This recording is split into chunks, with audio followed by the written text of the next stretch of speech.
તને નો દેવાય।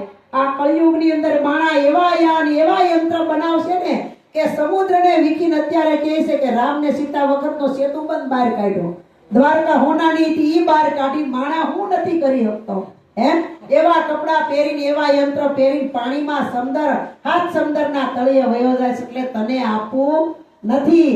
પછી છેલ્લે કાચબાએ કીધું કે કાચબો કે ભગવાન તમે મને સત્ય આપી દો, મારામાં એવી તાકાત છે ને કે મને કોઈ અડે ને તોય તે હું મોઢું બધું હકોરી લઉં છું અને મારી અંદર સત્ય છુપાવી દઉં, કોઈને હું દેખાવા નહીં દઉં। ભગવાન કે તને તો હાલતા કોઈ પકડી લે અને પકડી કળિયુગની અંદર એવા ડોક્ટરો થાય કે ચીરી અને તારી અંદરથી સત્ય કાઢી લે। ત્યારે એક છછુદર આવી, છછુદરે ભગવાનને કીધું કે તમારું સત્ય મને આપી દો, મારી ચાચમાં એવી તાકાત છે ને આ ધરતી ખોદી ખોદી અને હું એવી અંદર જઈ અને હાથ પડ તોડી અને ગુફામાં જઈને આ સત્યને હું છુપાવી દે, પણ આ સત્ય તમે મને આપો। ભગવાન કે તને નો અપાય, આ તો હાથ ધરતી પાણીને ખેડી નાખે ને ધરતી ખેડવી એમાં હું।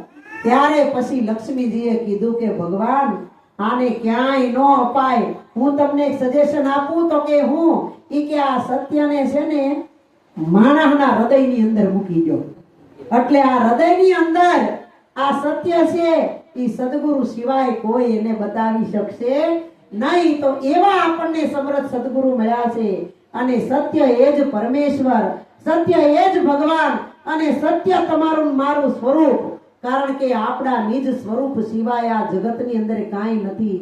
પણ નિજ નામ કયો, સ્વરૂપ કયો, નિજ જ્ઞાન કયો, નેજાધારી કયો, નીમાધારી કયો, રામ કયો, કૃષ્ણ કયો, આ એક જ તત્વ છે।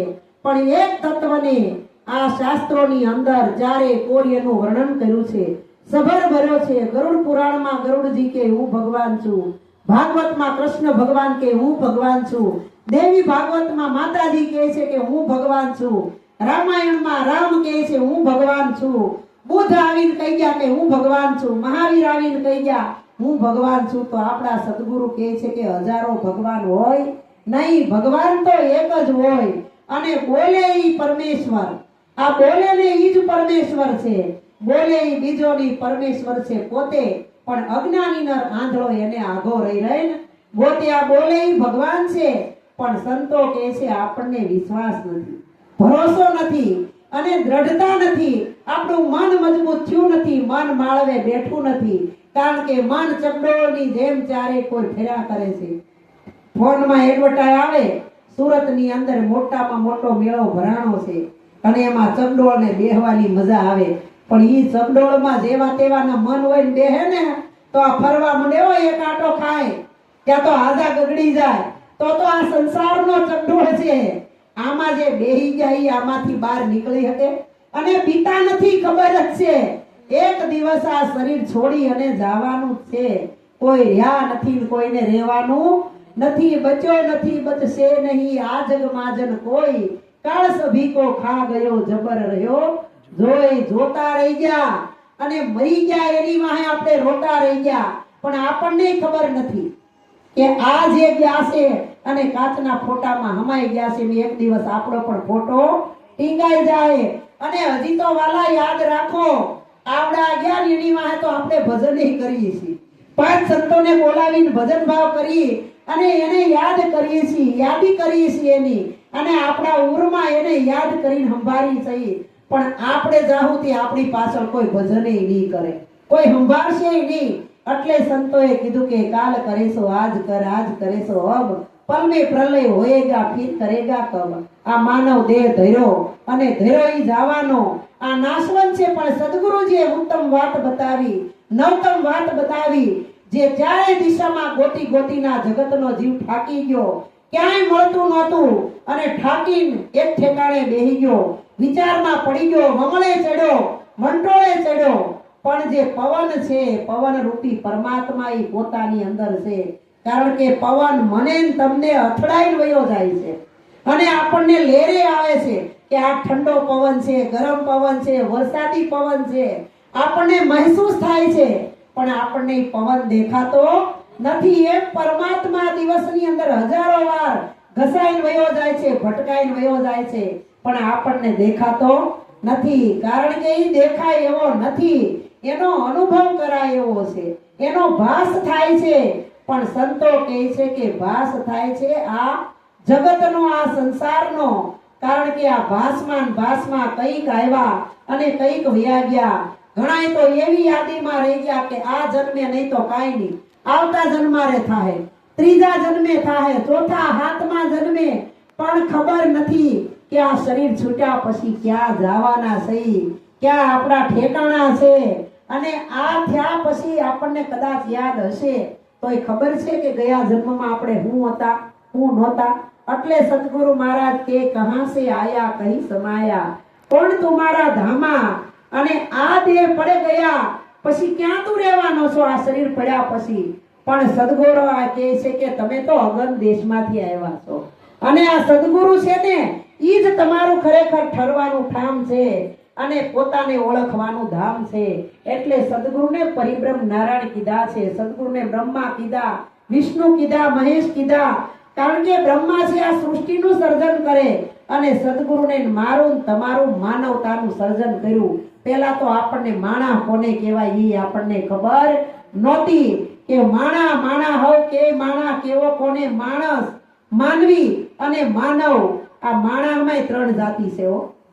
જેમ આપણે લેવા પટેલ ને કડવા પટેલ ને ગોલવાડિયા પટેલ ને આવી બધી જાતિઓ છે ને, એમ માણાની ત્રણ જાતિ છે, માનવી, માણસ ને માનવ.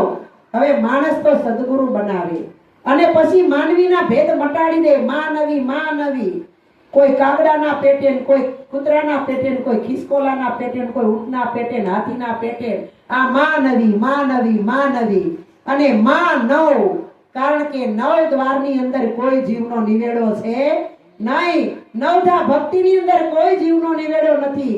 પણ સદગુરુ જ્યારે 10મો દ્વાર ખોલે અને નવધા ભક્તિનો નિવેડો લાવી અને 10મી ભક્તિમાં પ્રયાણ કરવાનો માર્ગ બતાવે ને, ત્યારે આપણને ખબર પડે કે નવધા ભક્તિમાં નિવેડો નથી અને 10મી ભક્તિની છે વાતું. સંતો ભાઈ આ તો 10મી ભક્તિની છે વાતું. કારણ કે સદગુરુ સંતોએ કીધું 5 તત્વ કા દેવળ બનાયા, તામે 10 દરવાજા, 9 દરવાજે નોબત વાગે પણ 10મે મોલ દીદારા. સંતો ભાઈ સૂક્ષ્મ ભેદ હે ન્યારા.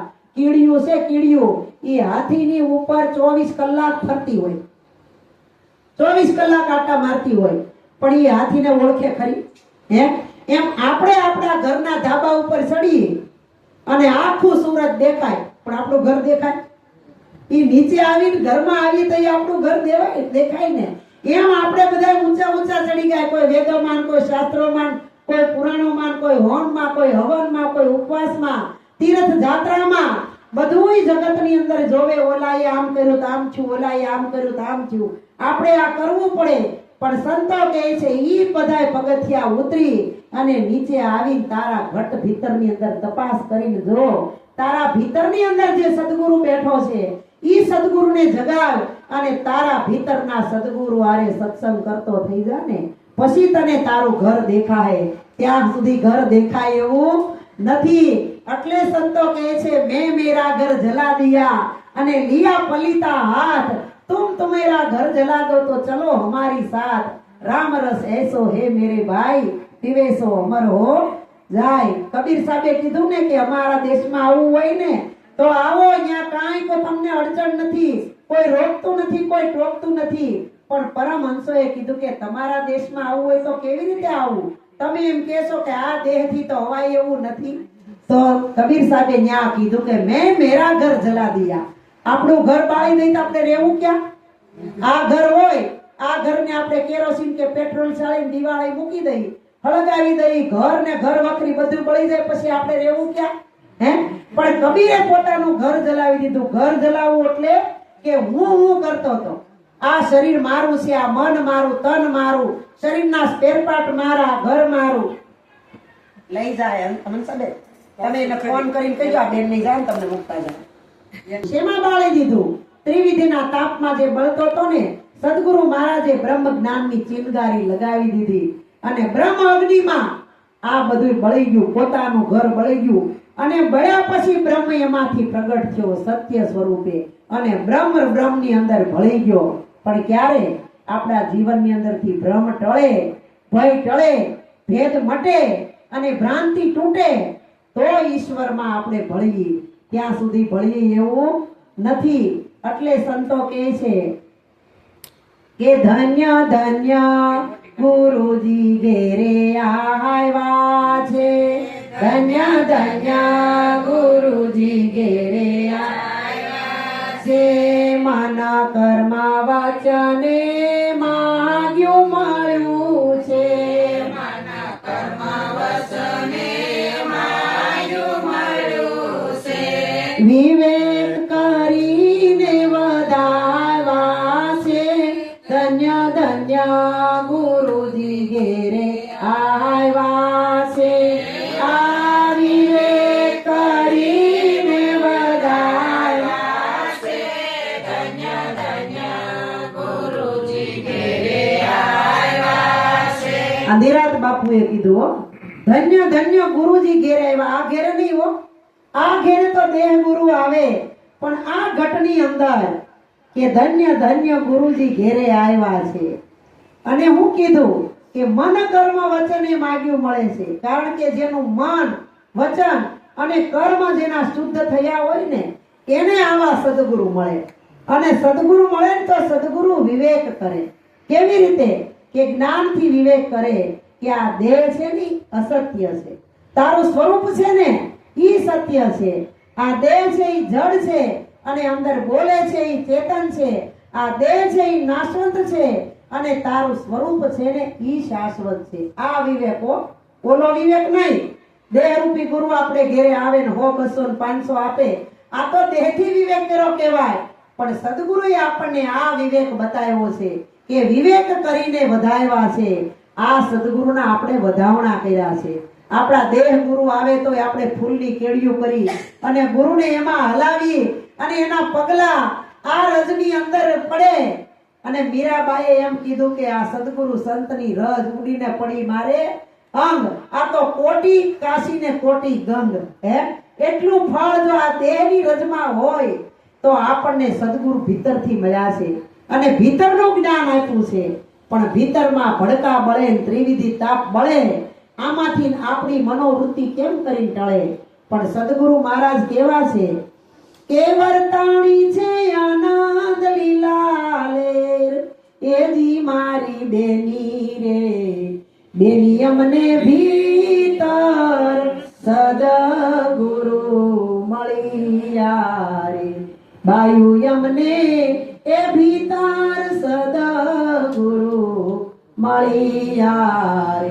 તો લખી સાહેબ એમ નો ગાય કે મને બહારના સદગુરુ મળ્યા, ભીતરના સદગુરુ મળ્યા. પણ ભીતરના સદગુરુ ક્યારે મળે? કે જ્યારે મનના ગુરુ મળે ને, તનના ગુરુ પછી મનના ગુરુ મળે. અને મનના ગુરુ મળે ને તો મન ઠરીને ઠેકાણે બેહે. અને મન ઠરીને ઠેકાણે બેહવાની, મનને ઠેકાણે બેહવાની ચાવી સદગુરુ સિવાય કોઈ બતાવી ન શકે.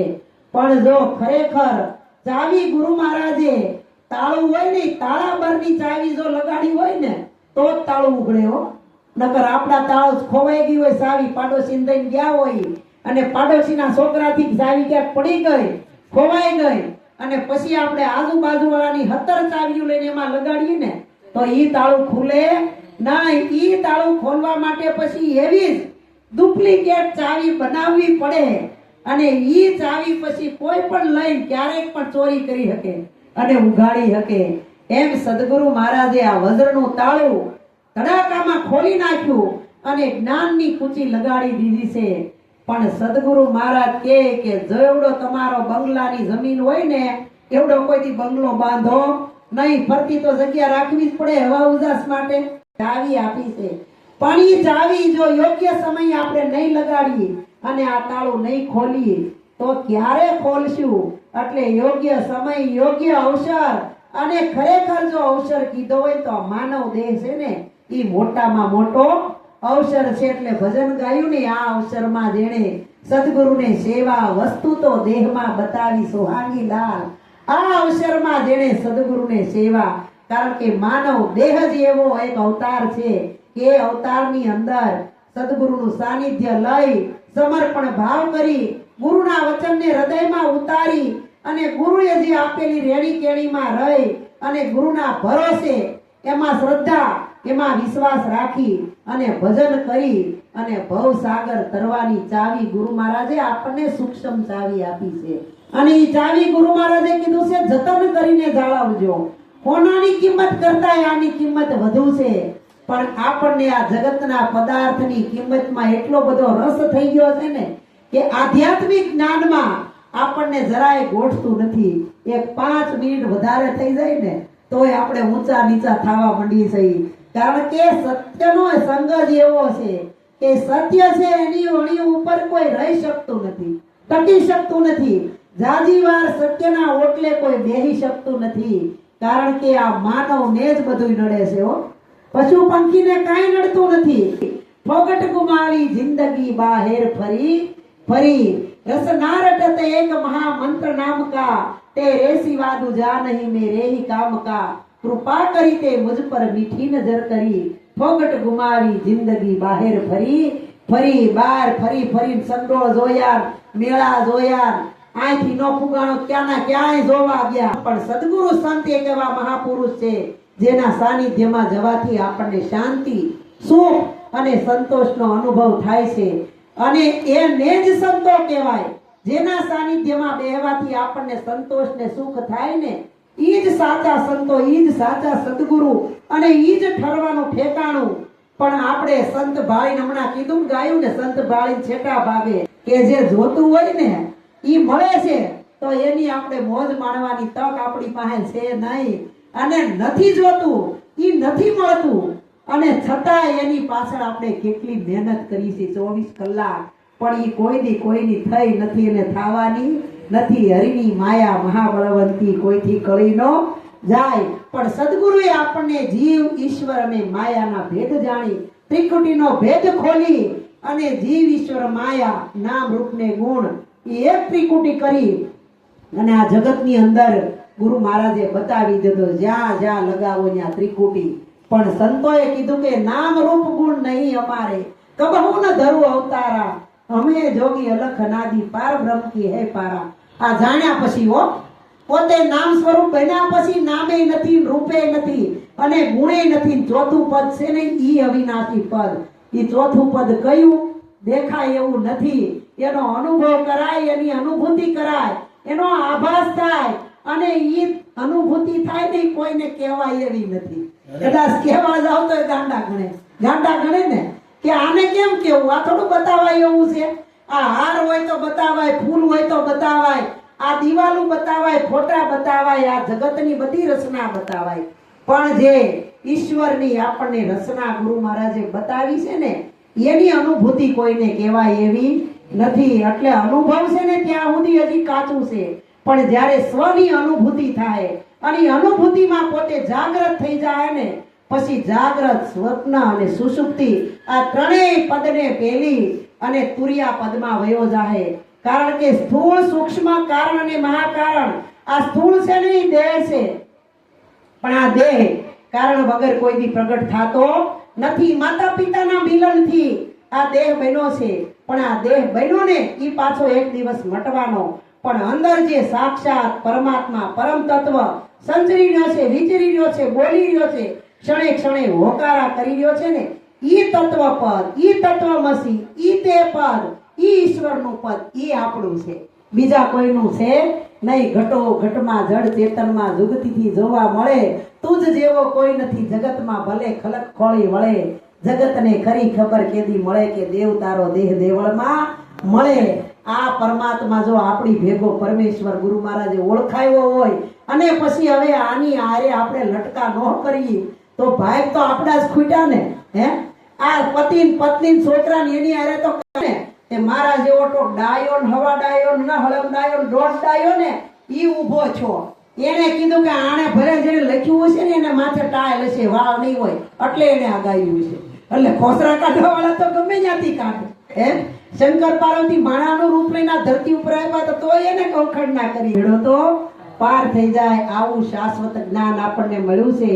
અને આજે જે કાંઈ ભજન થયા એ અમારા રમણલાલ જ્યાં હોય ત્યાં એના ચરણમાં અર્પણ. કારણ કે અમને આ સત્યના માર્ગે ચડાવવા વાળા ઈ હતા.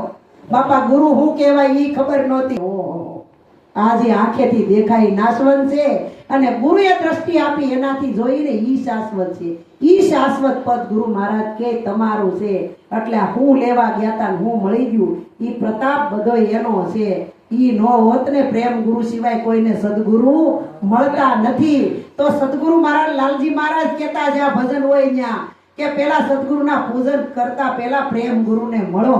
હે દેહ હામું નહીં જવાનું. દેહ હામું જોવું તો કોઈ દી જ્ઞાન થાય નહીં. કારણ કે સદગુરુ દેહ નથી, વ્યક્તિ નથી, પદાર્થ નથી. સદગુરુ તો એક તત્વ છે, પરમ તત્વ છે, તત્વદર્શી છે, બ્રહ્મનિષ્ઠ છે, બ્રહ્મ ક્ષોત્રિય છે. સર્વે શાસ્ત્રનો ભેદ જાણીને એને પાણીમાં ગોળી અને સંતો પી ગયા છે. એમાંથી સદગુરુએ આ સાકુટ કે છાશ કે ને સાકુટ શોધે સાસના તળે, એમાંથી ગુરુ મહારાજે માખણનો પિંડો બહાર કાઢી એને તાવી નારાયણ સ્વરૂપ ઘી બનાવી મારો ને તમારો દિલનો દીવો એમાં ચેતન રૂપી પ્રગટાવ્યો. અને આ દીવો જેને પ્રગટ થયો હોય ને એને પરમાત્મા મળે. પછી આ બધી મૂર્તિ પ્રગટ પ્રભુની છે, આમાં બીજું કોઈ છે નહીં. અને પોતાનું જ સ્વરૂપ છે, બીજાનું નથી. પોતાનું સ્વરૂપ જોવું તો આનંદ આનંદ ને આનંદ છે. અને જ્યાં હોય ત્યાં પરમાનંદની પ્રીતિ છે. આના સિવાય કાંઈ ઘટતું નથી. બોલીએ સદગુરુ મહારાજ.